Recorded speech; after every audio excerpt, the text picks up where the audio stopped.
మన మనసు బలహీనంగా ఉన్నప్పుడు మనకు ఎదురయ్యే ప్రతి పరిస్థితి ఒక సమస్యలా అనిపిస్తుంది. అదే మన మనసు నిలకడగా ఉంటే పరిస్థితి ఛాలెంజ్ లాగా అనిపిస్తుంది. అదే మన మనసు ఎంతో దృఢంగా ఉంటే ఆ సమయాన మనకు ఎదురయ్యే ప్రతి పరిస్థితి ఒక అవకాశంలా కనిపిస్తుంది.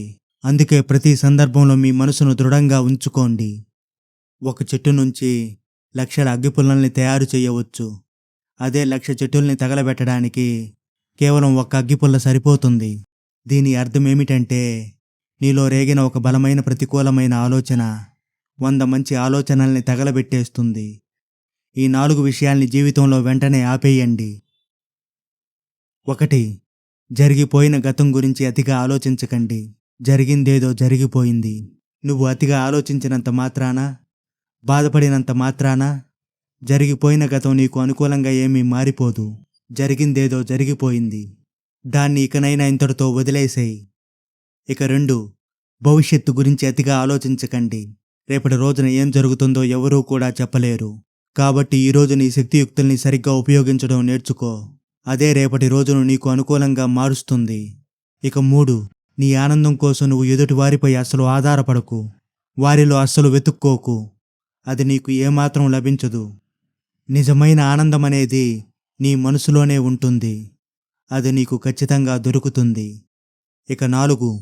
నిన్ను నువ్వు ఎప్పుడూ కూడా తక్కువ అంచనా వేసుకోకు. నీవు అనుకునే దానికంటే ఎంతో బలవంతుడివి. నీలో అనంతమైన శక్తియుక్తులు దాగి ఉన్నాయి. వాటిని బయటకు తీ. నీ జీవితం సమూలంగా మారిపోతుంది. జీవితం అనేది చాలా చిన్నది. ఈ అతి చిన్న జీవితంలో 1 నిమిషం, 1 గంట, 1 రోజు ఎంతో విలువైనవి. వాటి కోసం నువ్వు ఎన్ని కోట్లు వెచ్చించినా అవి ఎప్పటికీ ఎన్నటికీ నీ జీవితంలో మళ్ళీ తిరిగి రావు. ఈ విషయాన్ని బాగా గుర్తుపెట్టుకో. నువ్వు ఎక్కువ కాలం ఎదురు చూస్తూనే కూర్చుంటే నీకొచ్చే అవకాశాల్ని కూడా కోల్పోయే అవకాశం ఉంది. మాట్లాడే ముందు ఆలోచించకుండా మాట్లాడేస్తే అన్న ఆ మాటలకు బాధపడవలసి వస్తుంది. అద్దనేదే లేకుండా పంచడం మొదలు పెడితే నీవు ఖాళీ అయిపోయే అవకాశం ఉంది. ఎదుటి వారిపై అతిగా నమ్మకాన్ని పెట్టుకుంటే, వారి నుంచి నువ్వు ఏదో ఆశిస్తుంటే ఏదో ఒక రోజుకు నువ్వు నిరాశపడే అవకాశం ఉంది. నువ్వు నిన్ను ఎదుటి వారితో పోల్చుకుంటుంటే నీ మనశ్శాంతిని కోల్పోయే అవకాశం ఉంది. దేనిని నీ జీవితంలో అతిగా అంటిపెట్టుకోకు. అలా బలవంతాన అంటిపెట్టుకున్న ప్రతీదీ నీకు బాధనే కలిగిస్తుంది. ఈ 4 అలవాట్లు నిన్ను బంధించి ఉంచుతాయి. ప్రతి సమయాన మోటివేషన్ కోసం ఎదురు చూడడం ఆపండి. ఎవరో మీ వద్దకు వచ్చి మిమ్మల్ని మోటివేట్ చేస్తూ కూర్చోరు. అందుకే మీరు మీ జీవితంలో క్రమశిక్షణతో పనిచేయడం నేర్చుకోండి. అదే మీరు ఆగిపోయిన సమయాల్లో మీకు ఇన్స్పిరేషన్గా మారి మిమ్మల్ని ముందుకు నడిపిస్తుంది. ఒకేసారి 2-3 విషయాలు చేయాలని చూడకండి. దానివల్ల మీలో ఉన్న ఫోకస్ దెబ్బతింటుంది. ఒక్కసారి ఒకే విషయంపై దృష్టి పెట్టండి.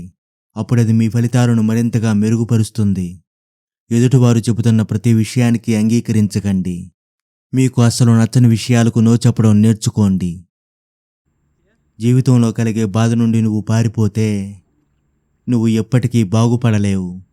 అనవసరంగా మాట్లాడుతూ ఉంటే నువ్వు ఎదుటి వారిని అపార్థం చేసుకునే అవకాశం ఉంది. నీ వద్ద ఉన్నవన్నీ అతిగా ప్రదర్శించుకుంటూ ఉంటే నీవు అందరి ముందు బహిర్గతమైపోతావు. ఎక్కువ కాలం ఎదురు చూస్తూ అక్కడే కూర్చుండిపోతే తెరిచి ఉంచిన మార్గాలు కూడా మూసుకుపోయే అవకాశం ఉంది. ప్రతి ఒక్కరి కోసం నీ విలువైన కాలాన్ని వెచ్చిస్తే కొంతకాలానికి నిన్ను నువ్వు కోల్పోయే అవకాశం ఉంది. నువ్వు అనాలోచితంగా ప్రవర్తిస్తూ ఉంటే రేపటి రోజున బాధపడతావు. జీవితంలో మనకు ఎదురయ్యే కష్టాల వల్లనే మనిషి రాటుదేలుతాడు. అప్పుడు జీవితంలో మరిన్ని గడ్డు పరిస్థితులు వచ్చినా వాటన్నిటినీ తట్టుకుని ధైర్యంగా నిలబడి విజయాన్ని సాధిస్తాడు. అలా కాకుండా వాటిని చూసి భయపడేవాడు జీవితంలో ఓ పిరికివాడులాగానే మిగిలిపోతాడు. జీవితంలో రిస్క్ తీసుకోకుండా ఉంటే మనం దేన్ని సాధించలేము. జీవితం అక్కడితో ఆగిపోతుంది. ఎల్లప్పుడూ కంఫర్ట్ జోన్లోనే ఉండిపోతే మన ఎదుగుదల కూడా అక్కడితోనే ఆగిపోతుంది. కాబట్టి కంఫర్ట్ జోన్ను వదిలి బయటికి రా. నీ జీవితాన్ని తలరాతను మార్చుకోవడం కోసం సాహసం చెయ్యి. అప్పుడే నువ్వు నీ జీవితంలో ఏమాత్రం ఊహించలేని విజయాలు నీ సొంతమవుతాయి. ఒక పనిని చేయాలని నువ్వు నిర్ణయించుకున్న తర్వాత ఏది ఏమైనా సరే ఆ పనిని మధ్యలో అస్సలు ఆపకండి. చివరి వరకు కష్టమైనా ప్రయత్నిస్తూ ఉండు. అప్పుడే నువ్వు నీ గమ్యాన్ని చేరగలవు. నీవు మంచి పని చెయ్యాలనుకుంటే ఎటువంటి ముహూర్తాన్ని చూడకు. ఆ పనిని వెంటనే ప్రారంభించు. అసాధ్యమనే పదం కేవలం మూర్ఖుల నిఘంటువులోనే లభిస్తుంది. కార్యసాధకులు, ధీరులు ఆ పదాన్ని తలవరుగాక తలవరు. జీవితంలో నువ్వు నీ దగ్గర ఉన్నవన్నీ కోల్పోయినా సరే, నీ ఆత్మవిశ్వాసాన్ని, ధైర్యాన్ని అస్సలు కోల్పోకు. అవి ఉంటే చాలు, కోల్పోయినవన్నీ వాటంతటవే మళ్ళీ తిరిగి నీ జీవితంలోకి ప్రవేశిస్తాయి. పెద్ద కొండను ఎక్కిన వాడికే తెలుస్తుంది మధ్యలో ఎన్ని కొండల్ని దాటుకుంటూ రావాలో. నేనేమీ చెయ్యలేను, నాకసలు అదృష్టమే లేదన్న మాటల్ని ఎప్పుడూ తలవకు. ఇతరులు ఆ మాటలు చెబుతున్నా వాటిని అసలే పట్టించుకోకు. ఎంతగా సాధన చేస్తావో చెయ్యి, నువ్వో తిరుగులేని విజేతగా మారాలంతే. వారు నీ గురించి మాట్లాడిన మాటల్ని తప్పని నిరూపించు. వచ్చిన కష్టాలను ఎలా తట్టుకున్నావో, మరెలా నెట్టుకొచ్చావో నీకు మాత్రమే తెలుసు. ఇప్పుడు నీకొచ్చిన కష్టం నువ్వు చూడనిదే కాదు, ఇంతకుముందు నువ్వు ఎదుర్కోనిదే కాదు. దేన్నైనా బలంగా నమ్మితే సరిపోదు. నీలో ఉన్న బలహీనతల్ని కనుగొని వాటిని విదిలించుకున్నప్పుడే నీ బ్రతుకు మారుతుంది.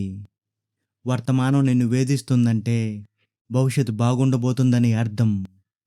కొన్ని మాటల్ని మౌనంగా గమనిస్తూనే ఉండు. ఏదో ఒక రోజున గర్జించే సమయం తప్పకుండా వస్తుంది. ఆ రోజున ఎవరినీ కూడా వదిలిపెట్టకు. నిలబడడం నేర్చుకో ఒంటరిగానైనా, కలబడడం నేర్చుకో ఒక సింహంలా. అప్పుడు నీవు ఎక్కడైనా బ్రతకగల ఒక మహారాజులాగా. కన్నీళ్లను దాచడం తెలుసుకుంటే సగం జీవితం నీకు అర్థమైనట్లే. బలంగా కోరుకున్నంత మాత్రాన ఏదీ రాదు. నువ్వు క్రమంగా కష్టపడుతూ ఉంటే నిన్ను దాటి ఏదీ పోదు. ఒక్కసారి వద్దు అనుకుంటే వెనుతిరిగి అసలే చూడకు. ఎలాగైనా కావాలి అనుకుంటే కడదాకా వదలకు. ప్రతి ఒక్కరికి ఖచ్చితంగా ఒక టైం వస్తుంది.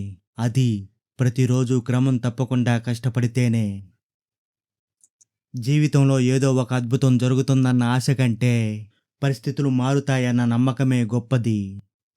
నీ జీవితంలో ఏది ఏమైనా సరే, నీ ఓర్పును మాత్రం ఎట్టి పరిస్థితుల్లో కోల్పోకు. ఓటమిని మాత్రం అస్సలు ఒప్పుకోకు. కొన్ని నచ్చకపోయినా వినాలి, మరికొన్ని నచ్చినా వదిలెయ్యాలి. జీవితంలో బరువైన బాధ్యతను మోసిన వాడే విలువైన మాటల్ని చెప్పగలడు. మొదలు పెట్టడానికి, ముగించడానికి మధ్యలో భరించాల్సినవి, తెగించాల్సినవి చాలానే ఉంటాయి. చరిత్రలో ఇంకా చాలా చోటే మిగిలి ఉంది. గెలిచిన వారి కోసం కాదు, గెలవాలని నిరంతరం ప్రయత్నించే వారి కోసం. నీపై నీవు నమ్మకం ఉంచి చేసే యుద్ధంలో ఒకవేళ ఓటమి పాలైనా కూడా అది గెలుపుతో సమానం.